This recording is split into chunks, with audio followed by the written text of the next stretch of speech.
Salam, selamat pagi Bapak Ibu Saudara yang dikasihi dan diberkati Tuhan. Apa kabar Bapak Ibu?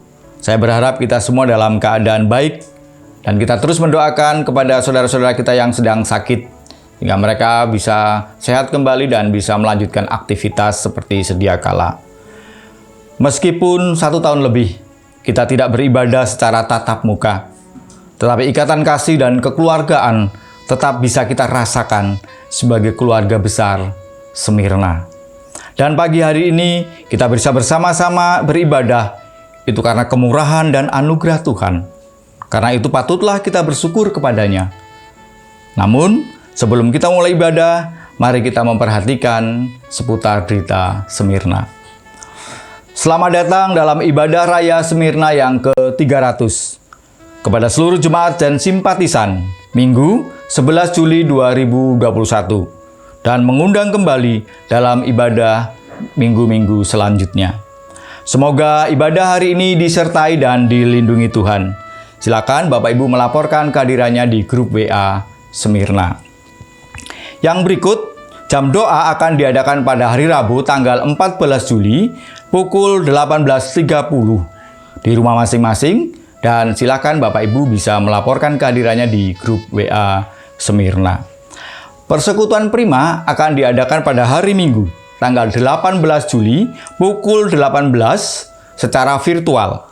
Dengan pembawa acara Bapak Dani, host Bapak Robin, dan renungan akan disampaikan oleh Bapak Handi. Mengundang seluruh kaum Prima untuk mengikutinya. Sekolah Minggu akan diadakan setelah ibadah. Kelas dewasa pukul 9.45, remaja pukul 10, dan pratama serta indria pukul 9.30. Silakan Bapak, Ibu, dan anak-anak untuk mengikuti secara virtual.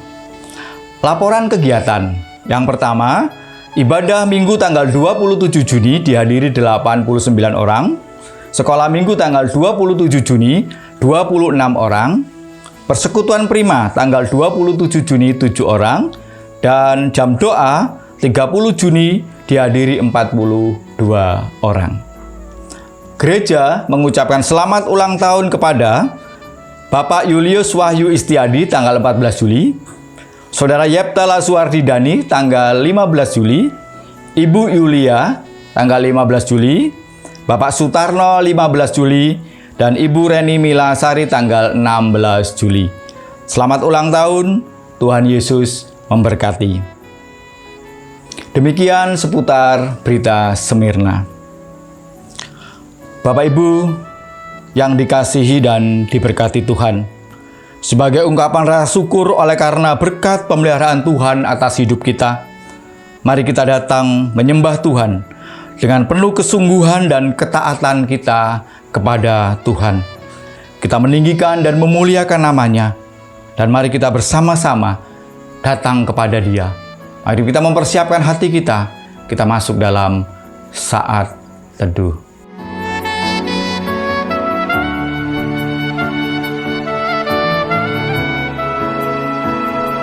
Amin. Tetapi sekarang ya Tuhan, Engkaulah Bapa kami, kamilah tanah liat dan Engkaulah yang membentuk kami, dan kami sekalian adalah buatan tangan-Mu. Yesaya 64 ayat 8. Bapak Ibu Saudara yang diberkati Tuhan, mari kita bersama-sama berdoa. Bapa di dalam surga, kami menaikkan syukur oleh karena kasih pemeliharaan Tuhan atas hidup kami. Kami boleh melewati hari-hari bersama orang-orang yang kami kasih, bersama keluarga kami masing-masing, bahkan bersama seluruh jemaat Smyrna, dimanapun saat ini kami berada. Kami bersyukur karena pemeliharaan Tuhan atas kami. Kami mau menaikkan syukur kami kepadamu dalam ibadah kami pada hari ini. Terima kasih Bapa yang Maha Baik. Kami menyerahkan seluruh rangkaian ibadah kami pada hari ini. Semua sarana yang kami pergunakan, semua hal yang boleh kami kerjakan pada pagi hari ini, bahkan firman Tuhan yang boleh kami dengar, biarlah itu memberikan kekuatan, penghiburan, bahkan memberkati setiap kami. Terima kasih Bapa. Kami menyerahkan ibadah kami dari awal sampai kesudahannya nanti hanya di dalam nama Tuhan kami, Yesus Kristus. Haleluya. Amin. Bapak Ibu Saudara yang terkasih, mari kita bersama-sama menaikkan pujian syukur kita kepada Allah. Allah yang begitu baik atas kita. Allah yang telah menciptakan kita, yang menjadikan kita ada sampai hari ini. Dengan satu pujian, ciptaan Bapakku.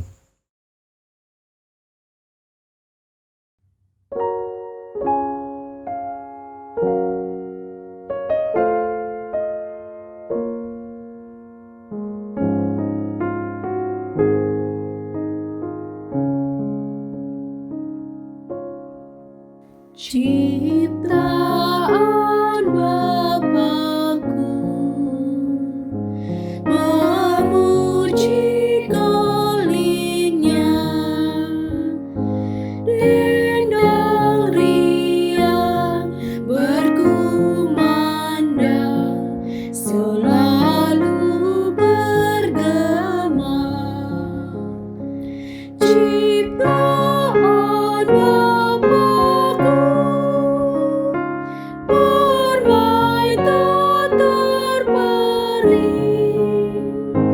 lembah bukit, laut langit, bernyanyi tak henti.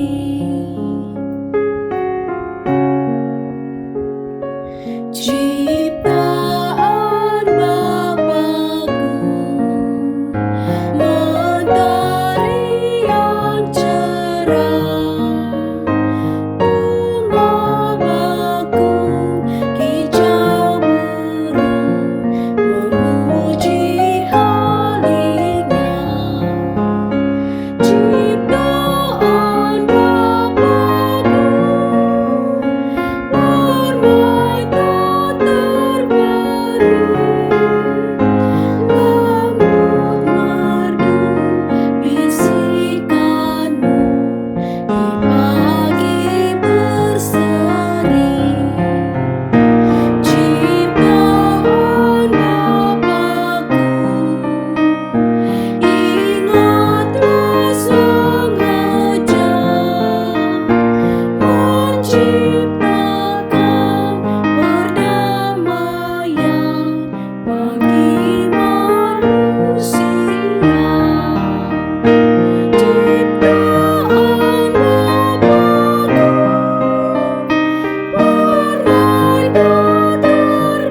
tak terbaring, sebab darah domba Allah tercurah di bumi. Ciptaan Bapakku bermain tak terbaring, sebab darah domba Allah tercurah di bumi.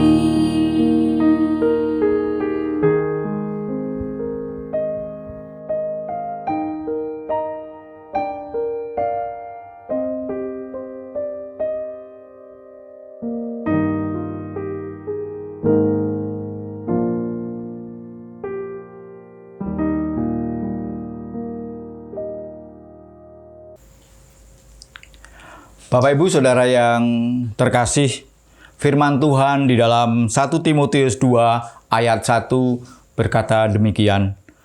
Pertama-tama aku menasehatkan, naikkanlah permohonan, doa syafaat, dan ucapan syukur untuk semua orang. Mari dalam ibadah kita pada pagi hari ini, kita menaikkan pokok-pokok doa syafaat kita kepada Tuhan yang akan dipimpin oleh Bapak Stefanus Darmuji. Mari kita bersama-sama berdoa. Bapa yang Maha Kasih, Allah yang Maha Kudus, yang kami tinggikan, sembah dan muliakan dalam nama Tuhan Yesus. Ya Bapa, kami pada pagi hari ini, kami bersama-sama tunduk kepala dan berdoa di hadapan-Mu. Kami yang ingin menaikkan doa-doa kami pada saat ini secara syafaat. Kami berdoa untuk bangsa dan negara kami Indonesia yang saat ini sedang terpapar COVID-19, terkhusus di daerah Jawa dan Bali, dan bahkan di Banda Lampung dikatakan juga termasuk zona merah.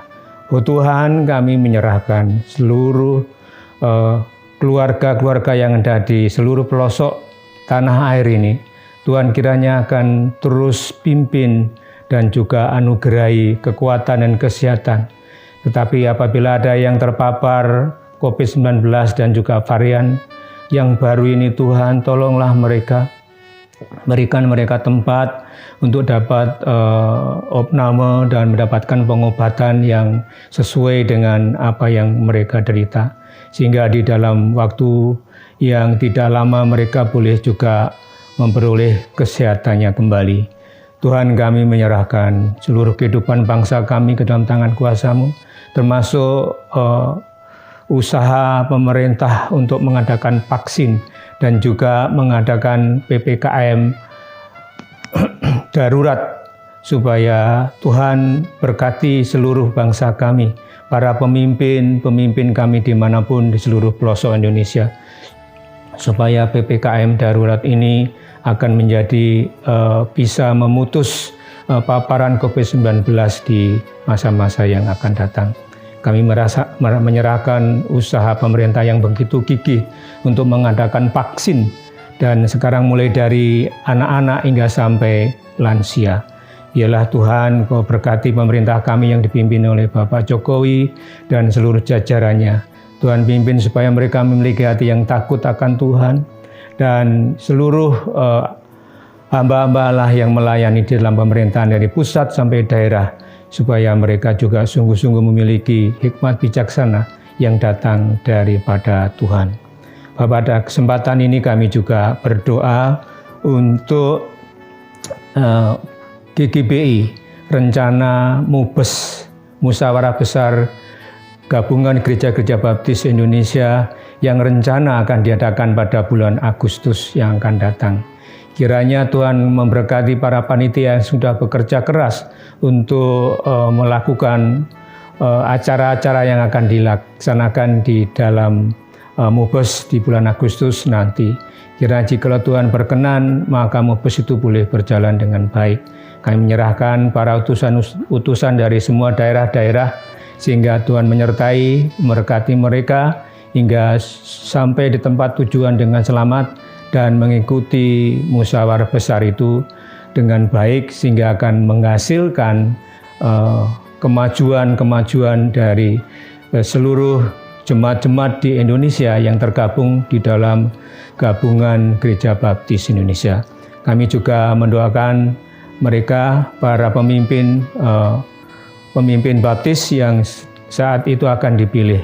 Kami menyerahkan Tuhan, baik Ketua GGBI dan juga Sekretaris Sekjen dan juga semua komisi-komisi yang ada, supaya mereka memilih dengan sungguh-sungguh, sehingga mereka sangat berdedikasi tinggi di dalam pelayan mereka di seluruh kehidupan jemaat di seluruh Indonesia yang tergabung dari Gabungan Gereja Baptis Indonesia.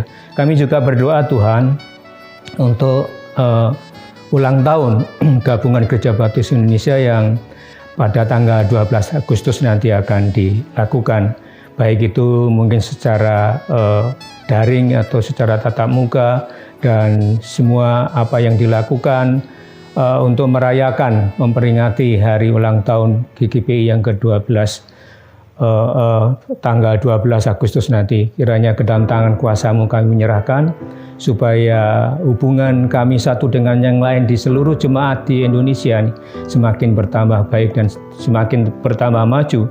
Banyak orang-orang yang boleh ditinggikan, boleh diselamatkan dan menerima Yesus sebagai Tuhan dan Juru Selamat secara pribadi. Tuhan, kami juga menyerahkan jemaat Smyrna. Pada saat ini Tuhan, banyak pergumulan yang terjadi di jemaat kami. Kiranya Tuhan akan memimpin dan memberkati setiap anggota, terlebih Gembala Sidang kami jemaat Smyrna, Bapak Petrus Mugiarjo, STH. Tuhan berkati keluarga mereka, Tuhan cukupkan segala kebutuhannya, dan juga kami menyerahkan mereka yang dalam pergumulan seperti Dr. Nila yang sedang menderita sakit. Tuhan juga berikan kekuatan kesehatannya pada waktu yang Tuhan tentukan, sehingga Dr. Nila dan juga Pak Andi dalam keadaan sehat, kuat, dan tak kurang suatu apapun di hari-hari yang akan datang ini. Kami menyerahkan juga mereka yang lain yang mungkin sakit, banyak pergumulan-pergumulan. Grace dan Javier yang telah ditinggalkan suami yang dikasihinya, almarhum Edwin. Tuhan berkati keluarga besar mereka, juga keluarga yang ditinggalkan, supaya Tuhan memelihara dan melindungi mereka, sehingga mereka tidak terus-menerus merasa duka cita, tapi duka cita akan Tuhan gantikan dengan kebahagiaan yang datang daripada Tuhan Yesus Kristus. Kami menyerahkan juga mereka yang bergumul ingin memiliki seorang anak. Tuhan juga akan berkati mereka pada waktunya. Tuhan akan memberikan seorang anak bagi keluarga jemaat Smyrna, dan juga yang sedang hamil, Tuhan juga berikan kekuatan kesehatan, baik bayi yang dikandung maupun ibu yang nanti melahirkan dalam keadaan normal, keadaan baik, sempurna bagi bayinya, baik jasmani maupun rohaninya. Tuhan, kami menyerahkan juga kepada jemaat yang saat ini sedang mengalami kekurangan oleh karena akibat dari COVID-19. Tuhan akan cukupkan mereka, siapapun mereka, dimanapun mereka berada. Tuhan, banyak pergumulan yang dilakukan oleh jemaat Smyrna, semuanya kami serahkan kepadamu. Engkaulah yang mengetahui lebih baik daripada kami sendiri. Tuhan, kami juga ingat akan perekaman ibadah jemaat Smyrna di minggu yang akan datang atau minggu-minggu berikutnya. Bukan hanya ibadah minggu, tapi juga ibadah persekutuan doa hari Rabu. Kami menyerahkan anak-anak Tuhan yang setia melayani, memberikan pelayanan yang sepenuh waktunya mereka untuk merekam dengan sebaik-baiknya, sehingga kami dapat mengikuti ibadah baik jam doa, baik ibadah minggu secara daring atau secara online. Juga kami menyerahkan kesehatan mereka semuanya, baik Nathan, Niko, Niel, dan Pascal, serta Diki, dan yang lain-lainnya. Tuhan berkati mereka semua, dan yang terlibat di dalam perekaman itu siapapun mereka, Tuhan berkati. Tuhan anugerahi hikmat, bijaksana, dan kesehatan, supaya sukacita Tuhan melimpahi kehidupan mereka semua. Terima kasih Tuhan. Kami menyerahkan kehidupan kami ke dalam tangan kuasa-Mu. Biarlah kehendak Tuhan yang jadi apapun di dalam kehidupan kami. Ampunilah Tuhan atas semua dosa, kesalahan, dan kekurangan kami. Di dalam hati kami banyak hal yang ingin kami sampaikan, tetapi Engkau telah mengetahui, telah mengerti sebelum keluar dari mulut kami. Terima kasih, kami menaikkan doa syukur, permohonan, syafaat kami ini hanya di dalam nama Putra-Mu yang tunggal, Tuhan Yesus Kristus. Amin. Saudaraku yang terkasih di dalam Tuhan Yesus Kristus, Tuhanlah batu karangku, Dialah naungan yang tetap teguh, keselamatan dari tiap seteru, naungan yang tetap teguh. Pujian ini akan kita lantunkan bersama-sama sebagai bentuk rasa syukur kita atas kasih Tuhan dalam perlindungan kepada setiap kita. Batu karang perlindungan.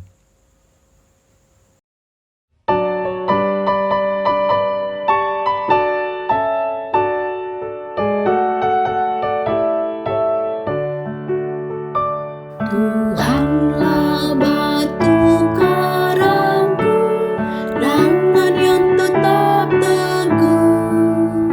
Ku selamat dari tiap seteru, naungan yang tetap teguh. Ya Yesus, batu karang perlindungan, perlindungan, perlindungan. Ya Yesus, batu karang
karang perlindungan, perlindungan, perlindungannya. Yesus batu karang perlindungan, namanya tetap teguh. Bapak Ibu Saudara yang dikasihi Tuhan, di tengah-tengah ibadah kita pada saat ini, mari kita bersama-sama menyampaikan ucapan syukur kita melalui persembahan dan pengembalian persepuluhan kita kepada Tuhan. Namun sebelumnya mari kita berdoa. Bapa, kami berdoa kepadamu menaikkan ucapan syukur oleh karena kasih pemeliharaan Tuhan dalam setiap kehidupan kami. Kami boleh menikmati kasih-Mu dan bahkan berkat-berkat yang melimpah atas setiap kehidupan kami. Di tengah-tengah ibadah kami saat ini, kami hendak menyampaikan persembahan dan mengembalikan persepuluhan kepada Tuhan. Terima kasih Bapa, kami menyerahkan sepenuhnya hanya di dalam nama Tuhan kami, Yesus Kristus. Amin. Siapa yang mempersembahkan syukur sebagai korban, ia memuliakan Aku. Siapa yang jujur jalannya, keselamatan yang dari Allah akan kuperlihatkan kepadanya. Mazmur 50 ayat 23. Jemaat yang dikasihi Tuhan, sebentar kita akan mendengarkan khotbah yang akan disampaikan oleh hambanya, Pendeta Petrus Mugiarjo STH, dengan judul Jangan Membunuh. Namun sebelumnya mari kita mempersiapkan hati kita melalui satu pujian, Jiwaku Terbuka.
Supaya ku layak di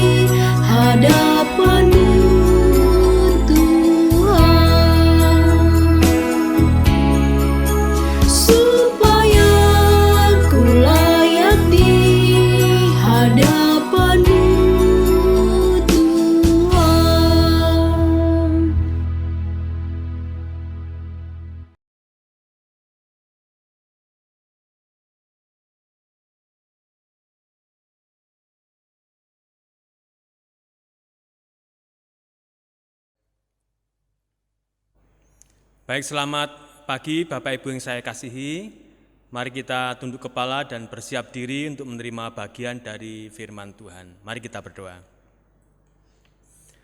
Kami bersyukur kepadamu karena waktu yang Tuhan berikan kepada kami untuk mendengarkan bagian dari firman Tuhan. Dan kiranya firman-Mu akan memberkati kami, menegur kami, dan juga menguatkan serta menghibur kami sekalian. Terima kasih Bapa, kami menyerahkan waktu ini sepenuhnya kepada Tuhan. Dalam nama Tuhan Yesus kami berdoa. Amin.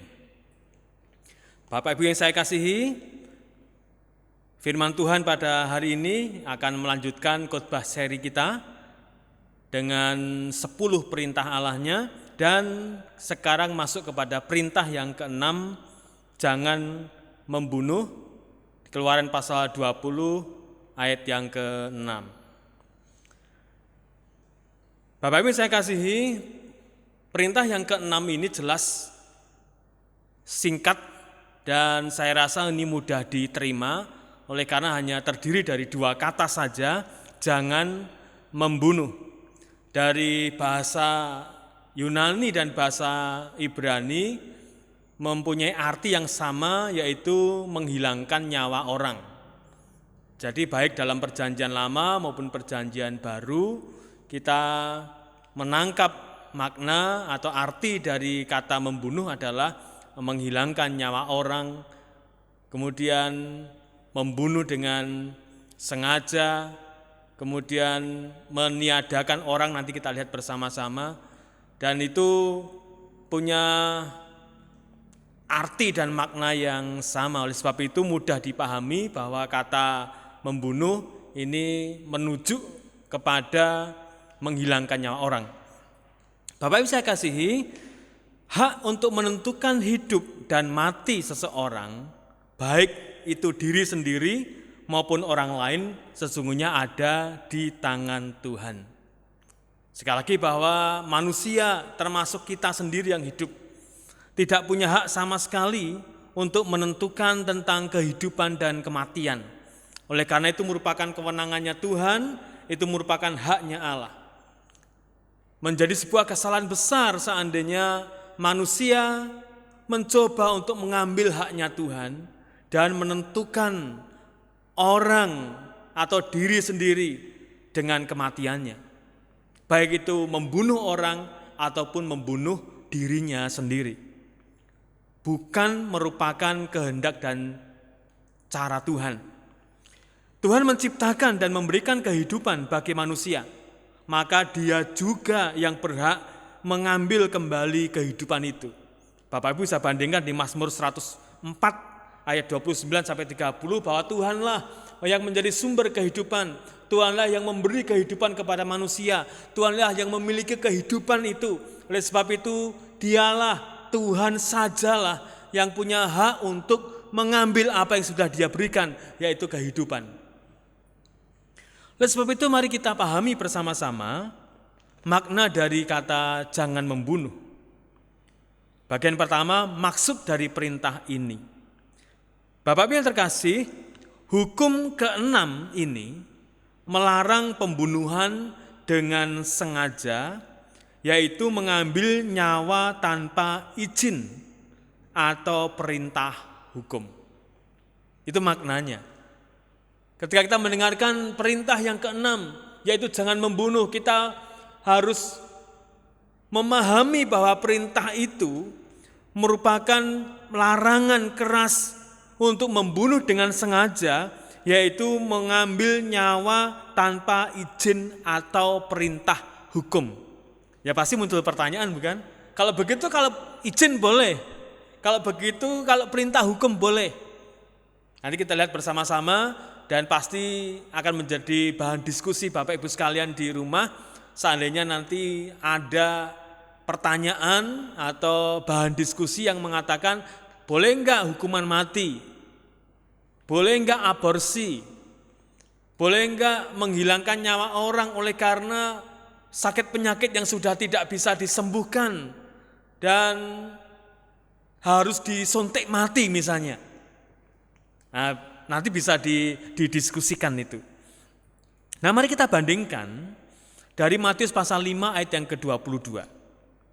Matius 5 ayat 22 mengatakan, "Tetapi aku berkata kepadamu, setiap orang yang marah terhadap saudaranya harus dihukum. Siapa yang berkata kepada saudaranya kafir harus dihadapkan ke mahkamah agama. Dan siapa yang berkata jahil harus diserahkan ke dalam neraka yang menyala-nyala." Sesungguhnya peristiwa atau kejadian atau kasus di Nats ini berujung kepada kematian. Kalau boleh mau saya katakan, setiap orang yang marah terhadap saudaranya haruslah ia dihukum mati. Dan dalam Nats ini Tuhan Yesus tidak berbicara mengenai kemarahan yang selayaknya terhadap orang-orang fasik dan orang-orang yang tidak adil. Kalau kita merujuk di Yohanes pasal 2 ayat 13 sampai 17, di sana bisa jadi orang-orang percaya, bisa jadi kita semuanya menaruh kemarahan kepada orang-orang fasik, menaruh kemarahan kepada orang-orang yang tidak adil. Tetapi Nats ini Tuhan Yesus tidak sedang bicara kemarahan. Dalam Nats ini menunjuk kepada marahnya kepada orang jahil, kepada orang yang fasik, dan marahnya kepada orang yang tidak adil. Tuhan tidak berbicara mengenai kemarahan kepada orang fasik dan kemarahan kepada orang yang tidak adil. Bukan itu. Tetapi sungguh-sungguh Yesus bicara tentang kemarahan. Jadi yang disalahkan dalam Nats ini adalah kemarahan yang mendendam secara tidak adil dan menghendaki kematian orang. Lagi ya, supaya ini jelas. Kemarahan yang ditulis dalam Nats ini, Matius pasal 5 ayat 22, "Tetapi aku berkata kepadamu, setiap orang yang marah terhadap saudaranya harus dihukum." Beberapa terjemahan harus dihukum mati. Nah, sekali lagi Yesus tidak berbicara tentang kemarahan orang-orang saleh kepada orang-orang yang tidak adil. Kemarahan orang-orang saleh kepada orang-orang yang melakukan pelanggaran kepada firman Tuhan, yaitu mereka yang hidupnya tidak sejalan dengan kehendak dan firman Tuhan. Yang di dalam Nats ini dikatakan orang-orang fasik. Kalau mau gampangnya, kalau marah kepada orang fasik, kalau marah kepada orang yang tidak adil, karena dia tidak menaruhkan hidupnya kepada firman Tuhan, boleh. Tapi Nats ini tidak bicara itu, tetapi bicara tentang kemarahan yang mendendam secara tidak adil, bahkan menghendaki kematian orang. Bicara tentang orang yang sedang marah, marahnya tidak terkendali, marahnya tidak alkitabiah, marahnya tidak sesuai yang Tuhan maksudkan, dan bahkan dari ujung kemarahan itu pengen supaya orang yang dimarah itu kehilangan nyawanya atau dibunuh. Nah, kata kafir merupakan kata makian yang sangat kasar, yang sesungguhnya arti literalnya dalam ayat itu adalah tolol. Yang menyebut orang jahil, kata jahil artinya bodoh dalam ajaran agama, dan mungkin menunjukkan suatu sikap hati yang bisa membuat dirinya diserahkan ke dalam neraka yang menyala-nyala. Kalau ada orang mengatakan, itu artinya orang itu bukan kelompok orang yang tidak adil, bukan kelompok orang fasik. Tetapi ada orang yang mengatakan kepada seseorang bahwa kamu itu tolol, kamu itu kafir. Maka orang itu harus diserahkan ke dalam nyala api, neraka yang menyala-nyala, artinya hukuman mati. Nah, kalau begitu Allah menetapkan hukuman mati atas pelanggaran hukum itu. Allah menentukan, Allah menetapkan kalau orang melakukan seperti itu, dia layak untuk dihukum mati. Kejadian pasal 9 ayat yang ke-6, siapa yang menumpahkan darah manusia, darahnya akan tertumpah oleh manusia. Sebab Allah membuat manusia itu menurut gambarnya sendiri. Tetapi kalau kemarahan itu yang tidak terkendali, yang tidak seperti yang Tuhan maksudkan di sini, dan justru punya rencana, dan rencana itu bisa dilakukan, dan akhirnya orang itu membunuh orang yang dibencinya, membunuh kepada orang yang dimarahinya, membunuh kepada orang yang tidak disukainya, maka ini merupakan pelanggaran besar yang dilakukan oleh orang itu. Karena apa? Karena orang yang dibunuh itu sama predikatnya dengan orang yang bunuh, yaitu sama-sama sebagai gambar Allah sendiri. Kalau setiap manusia adalah gambarnya Tuhan, maka kesucian hidup manusia harus dijunjung tinggi. Sekali lagi, karena manusia diciptakan menurut gambar dan rupa Tuhan, maka kesucian hidup manusia harus dijunjung tinggi. Dan pembunuhan karena alasan apapun tidak diizinkan dalam konteks itu. Sekali lagi ya, pembunuhan tidak diizinkan dalam konteks itu.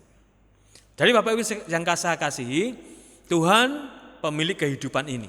Tuhan punya kewenangan dan punya hak untuk memberikan hidupnya dan mengambil kehidupannya itu. Manusia tidak bisa melarang Tuhan. Manusia tidak bisa menyetop kehendak Tuhan ketika Tuhan mau mengambil kehidupan itu dari manusia. Dan harus diingat, ketika manusia diberi kehidupan oleh Tuhan, maka manusia itu sendiri juga tidak punya hak untuk mengambil kehidupan itu sendiri. Dengan banyak kasus yang namanya bunuh diri. Tidak pernah dibenarkan oleh firman Tuhan. Tidak pernah dibenarkan oleh Alkitab. Tidak pernah dibenarkan Tuhan kalau ada orang yang bunuh diri. Ada enggak ya orang Kristen yang bunuh diri? Bagian yang kedua, aktualisasi perintah jangan membunuh di masa kini. Bapak Ibu saya kasih, perjanjian baru bukan saja mengutuk pembunuhan. Perjanjian baru bukan saja menolak praktek pembunuhan. Perjanjian baru sangat-sangat melarang kalau ada orang membunuh sesamanya. Tetapi juga kebencian yang membuat seseorang menginginkan kematian orang lain. Perjanjian baru, kita hari ini tidak pernah setuju dengan pembunuhan. Tetapi tidak hanya pembunuhan itu, bahkan kebencian itu juga tidak boleh. Di 1 Yohanes pasal 3 ayat 15 disebutkan di sana, nanti kita baca. Dan tindakan atau pengaruh lainnya yang menyebabkan kematian rohani orang lain. Pembunuhan secara lahiriah, pembunuhan secara jasmaniah yang menghilangkan nyawa seseorang itu dilarang. Kemudian perjanjian baru menegaskan tidak hanya sikap yang menghilangkan nyawa orang saja yang dilarang, tetapi membenci juga dilarang. Bahkan ketika membenci, ada tindakan atau pengaruh lainnya yang menyebabkan kematian rohani dari orang lain, itu juga dilarang. Dan bahkan boleh saya katakan dosanya sama dengan pembunuhan. Mematikan rohani orang lain sama dengan pembunuhan. 1 Yohanes 3 ayat 15 dikatakan di sana, setiap orang yang membenci saudaranya adalah seorang pembunuh manusia. Dan kamu tahu bahwa tidak ada seorang pembunuh yang tetap memiliki hidup yang kekal di dalamnya. Kalau ada orang, kalau kita membenci saudara kita, maka digolongkan di sana bahwa kamu adalah seorang pembunuh. Saya mau bertanya, pernahkah kita membenci saudara kita? Bapak Ibu sekalian yang di rumah, yang sedang ibadah bersama-sama dengan saya hari ini, pernahkah ada kebencian dalam kehidupan saudara?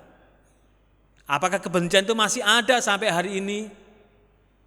Dan firman Tuhan mengatakan, kalau kamu membenci saudaramu, maka kamu adalah pembunuh manusia. Jauh dari pemikiran ketika pembunuh itu menghilangkan nyawa orang. Jauh dari itu. Orangnya masih meger-meger, masih hidup. Orangnya masih ada. Orangnya masih bisa berkomunikasi. Orangnya masih bisa beraktivitas. Tetapi ketika kita membenci dia, maka sama dengan kita sedang membunuh dia. Jadi orang yang membenci saudaranya dikatakan, dan kamu tahu bahwa tidak ada seorang pembunuh yang tetap memiliki hidup yang kekal. Karena apa? Karena hidup kekal itu dimiliki oleh orang-orang percaya. Orang-orang percaya itu adalah orang-orang yang hidup dalam kasih, bukan hidup dalam kebencian. Jadi kalau kamu membenci, itu artinya menurut nats ini kamu bukan orang percaya. Kalau kamu bukan orang percaya, berarti kamu tidak memiliki hidup yang kekal yang disediakan Tuhan. Itu maksud dari ayat ini. Jadi benci menjadi lawan dengan kasih. Tidak mungkin seorang yang percaya itu membenci saudaranya. Karena ajaran bagi orang-orang percaya, ajaran Kristus yang memberikan kepercayaan, keselamatan itu kepada kita, bukan sebuah kebencian, tetapi ajarannya adalah ajaran kasih. Kasihlah sama manusia. Kasihilah mereka yang bukan hanya mengasihi kamu, tetapi orang-orang yang memusuhi kamu pun kamu harus mengasihi mereka. Nah, kalau ada orang di situ yang membenci saudaranya, maka disamakan dengan pembunuh manusia. Dan yang membenci saudaranya itu dikatakan tidak memiliki hidup yang kekal. Karena orang yang memiliki hidup yang kekal adalah orang yang percaya. Orang yang percaya adalah orang yang hidup dalam kasih, bukan dalam kebencian. Namun di sisi lain, Bapak Ibu yang saya kasihi, jarang sekali ditekankan bahwa perintah jangan membunuh ini berlaku bagi segala tindakan.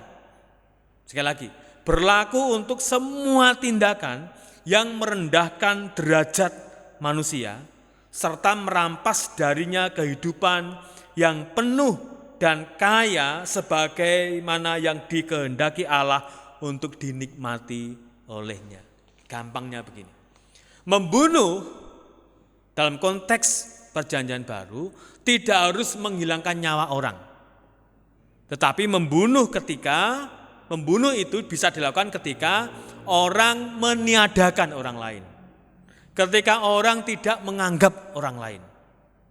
Ketika orang tidak memperhitungkan dan tidak memanusiakan manusia lain. Sama dengan pembunuhan. Ya. Oleh sebab itu hukum di perjanjian baru lebih keras dan lebih tegas. Di perjanjian lama menekankan kalau kamu mendengar perintah jangan membunuh, sungguh-sungguh itu menghilangkan nyawa orang.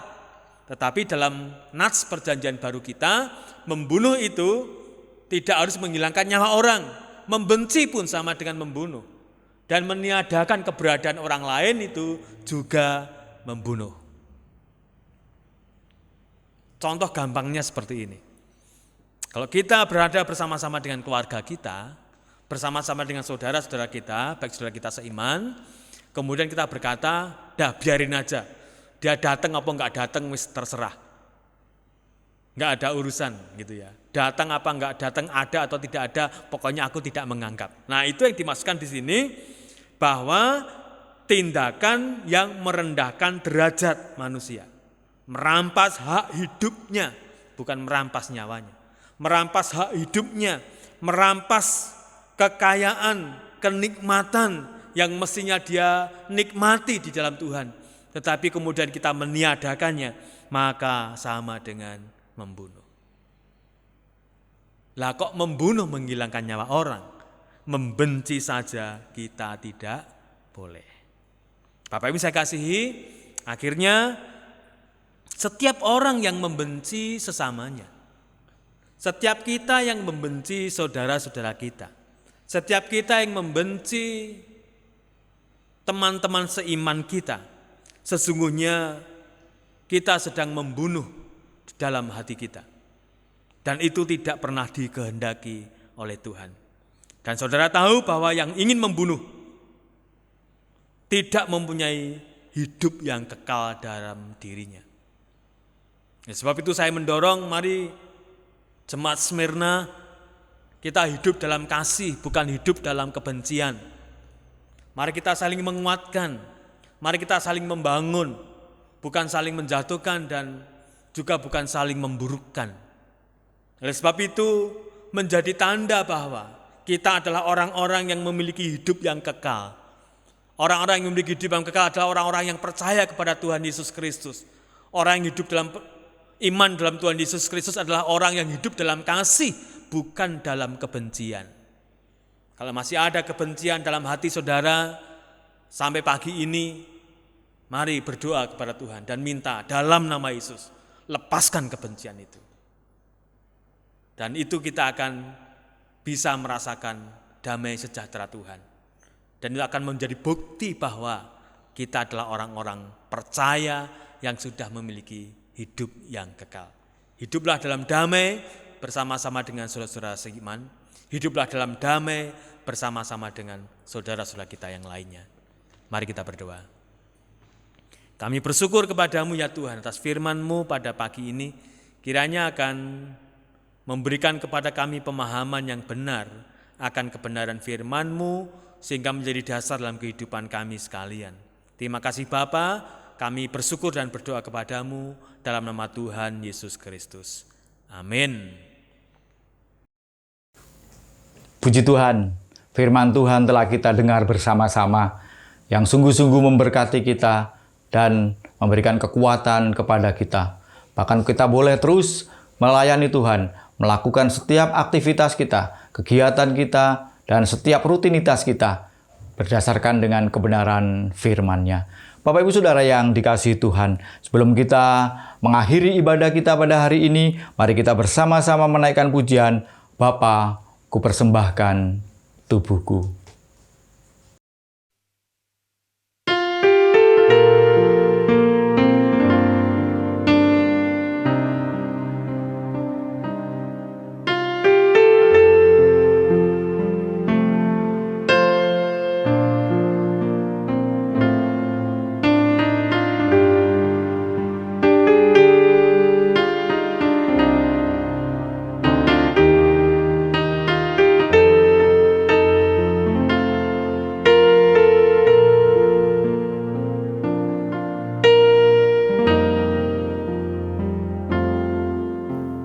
Bapa, ku persembahkan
kita bersyukur kepada Tuhan atas ibadah kita pada hari ini. Dan mari kita tunduk kepala untuk bersyukur atas pertolongan, atas perkenan Tuhan dalam ibadah kita pada pagi ini. Mari kita tunduk kepala dan kita berdoa. Bapa, kami bersyukur oleh karena perlindungan dan penyertaan-Mu saat kami beribadah bersama-sama pada pagi ini, dari awal sampai pada akhirnya. Dan kami akan mengakhiri ibadah kami akan membuka hati dan hidup kami oleh karena kami rindu Tuhan memberkati kami sekalian. Ampunilah semua dosa dan pelanggaran kami ya Tuhan, terkhusus pada saat kami beribadah bersama-sama, sehingga tidak akan mengurangi, menghalangi berkat Tuhan yang akan Tuhan penuhkan kepada kami sekalian. Terima kasih Bapak Ibu saya kasihi, sekarang bukalah hati dan hidupmu dan terimalah berkat Tuhan. Kiranya Bapak Ibu dan saudara sekalian diberkati oleh Tuhan dengan berlimpah-limpah kekuatan, kesehatan, kecukupan, kerukunan dalam kehidupan saudara berumah tangga, keberhasilan dalam setiap tugas, pekerjaan, studi saudara semuanya, dan kiranya Tuhan melindungi Bapak Ibu sekalian, membentengi dari serangan COVID-19 dan variannya. Kiranya kasih setia dan damai sejahteranya di dalam Allah Bapa, keselamatan di dalam Tuhan Yesus Kristus, penghiburan dan penyertaannya di dalam Roh Kudus akan menyertai Bapak, Ibu, dan saudara sekalian mulai hari ini sampai selama-lamanya. Amin.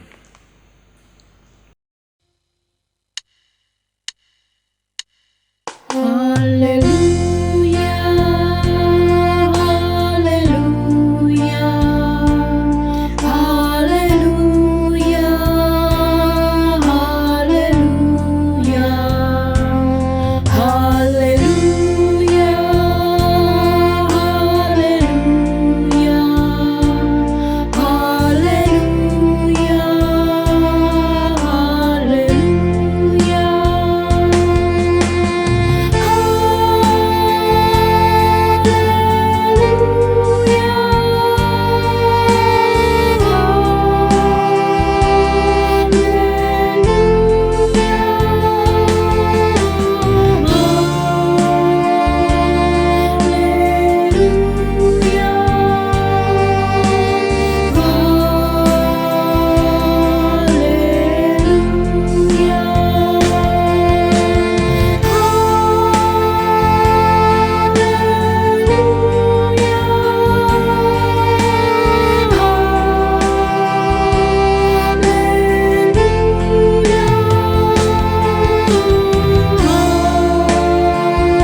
Jemaat yang terkasih, ibadah telah selesai.